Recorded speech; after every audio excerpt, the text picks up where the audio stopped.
Hi guys, kumusta kayong lahat? Si Rod Maceda po ito.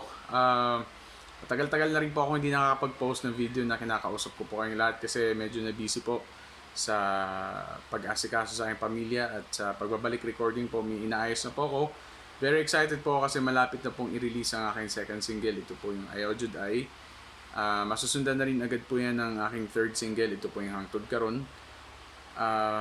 Inaayos na lang po ng aking music producer yung final mix. So excited po ako na i-share po sa inyong lahat ng aking bagong mga kanta.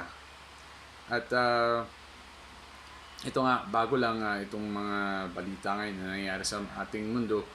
Alam ko marami sa inyo nag-aalala, yung iba naman walang pakialam. Gusto ko lang malaman ninyo na wala tayong magagawa kung yung mga malalaking tao, yung may hawak ng kapangyarihan, wala silang pakialam kung madamay tayong lahat sa kanilang mga hidwaan, sa kanilang mga nonsense lang to yung mga ano nila, yung pagiging ganid nila at sa kapangyarihan. Kasi ako nalulungkot ako ngayong araw na to kasi nakausap ko yung estudyante ko dati na Russian at saka yung estudyante ko na Ukrainian, magkaibigan yun sila. Wala na nga sila sa yung Ukrainian ko na estudyante at yung kaibigan ko na Ukrainian din, wala na sila sa Ukraine, nakalikas na sila, andun na sila sa Romania. So alam niyo yung parang sa isang saglit lang na ganun, yung parang meron kang bansa, meron kang tahanan, tapos wala kang choice, iiwan mo kasi yun nga magulo, may yung mga pinuno nila ng Russia at saka ng Ukraine. Pero alam nyo kasi mahirap ipaliwanag sa inyong lahat. Although ako nauunawaan ko yung nangyayari, alam ko yung naikwento sa akin ng mga kaibigan ko na at estudyante na Russian at Ukrainian. Sa kanila wala naman silang problema yung mga leaders nila. Yung ilang taon na kasi yung pinag-uusapan na sigurado ako yung iba sa inyo alam na yun yung may usapan na may kasunduan doon na dapat ganun ganito sa teritoryo yun mahirap na kasi nakikisakay. Hindi ko naman talaga, hindi naman ako, wala ako mismo dun sa bansa na yun. Hindi ko nakakasama yung mga leaders nila. Pero yun nga, ang nangyayari daw, itong si Putin kasi, diretsa niya makipag-usap. Tapos ito namang mga taga-ibang bansa kasi na yung sa NATO, um, hindi kasi diretsahan yung may paligoy-ligoy sasabihin daw na ganito tapos yung pala dahan-dahan nang pumapasok ng ganun. So but then ang ano diyan is yung ano pa rin yung quest for power, for control. So wala tayong pwedeng sabihin na tama si ganito or tama si ganyan kasi alam nyo kasi pag nagdigmaan, wag naman sana no, pagdasal natin na wag pa rin. Alam nyo kasi yung prayers talaga napaka-powerful niyan. Pagdasal natin na pagdasal talaga natin na maayos pa rin kasi um, alam niyo yung pag ganun lahat tayo damay kaya sana maliwanagan yung isipan ng mga leaders na yan alam niyo yun na mapag-usapan nila at maayos nila yan para hindi magkagulo yung itong mundo natin kasi alam niyo uh, siyempre ako hindi ko maikakalasan yun. Nandun yung takot din kasi sa pamilya ko, ganun, yung saan, yung lilikas ka, pag nagkagulo-gulo. Pero hanggat maaari, pinagdadasal natin na huwag talaga magkaganon. Kayo rin, sa mga nanonood dito, mga followers ko, uh, kung halimbawa lang na ano pinagdadasal natin na hindi matuloy, huwag matuloy, hindi dapat matuloy. In case lang na yung alam niyo yung magkagulo-gulo, ganun. Gusto ko pong magpasalamat sa inyo sa inyong pagsubaybay. Kung mawala man po ng mahabang panahon ang sining, ang arts and entertainment dahil po sa mga gulo, kung lahat po tayo magiging magsasaka na lang para alam niyo po yung kung ang iba sa inyo lilikas tapos magtatago sa bundok para alam niyo yung ganun magiging farmer na lang. Maraming salamat po at saka gusto ko pong sabihin sa inyo na kahit na ganun itong nangyayari ngayon sa ating mundo, titingnan natin yung good side. Ako okay lang sa akin kasi kasama ko yung pamilya ko, inaalagaan ko yung mama ko. Ah, Wala na siguro akong mahihiling pa na something na magagawa ko sa para sa magulang ko, sa mama ko. Um, na buong puso ko naman na binigay sa kanya yung pagmamahal ko bilang isang anak. Inaalagaan ko siya at sa aking pamilya, sa mga kapatid ko, sa mga kaibigan ko, sa mga co-artists ko. Ah, wala akong inapakang tao.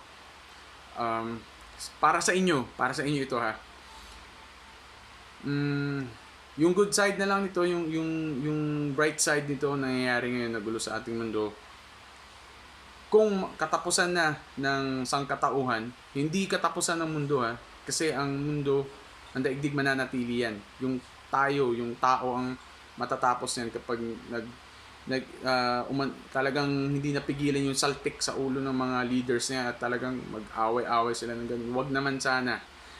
Um, kung ganun man, ang bright side niyan, at least alam nyo na hindi tayo panghabang buhay dito sa daigdig na to. Kung ano man po yung kung meron kayong kaaway, meron kayong hidwaan, meron kayong samaan ng loob ng inyong kapatid, asawa, anak, inyong mga magulang ninyo, kaibigan, or kung sino pa man yan na nakasamaan ninyo ng loob, or meron kayong away, ganun, or may something na gusto ko yung gawin, ayusin nyo na yan sa abot ng inyong makakaya.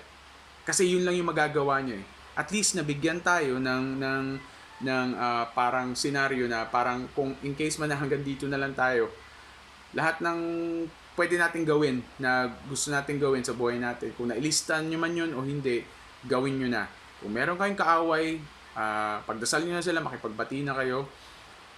Kung meron sa inyong pamilya, sa inyong mga magulang, hindi nyo kinakausap yung mga magulang nyo, ewan ko kung sino-sino kayo na nanonood dito ngayon.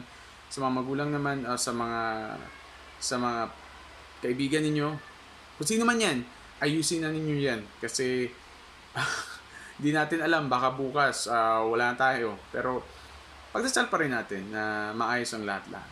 Di ba? So yun, maraming salamat po. At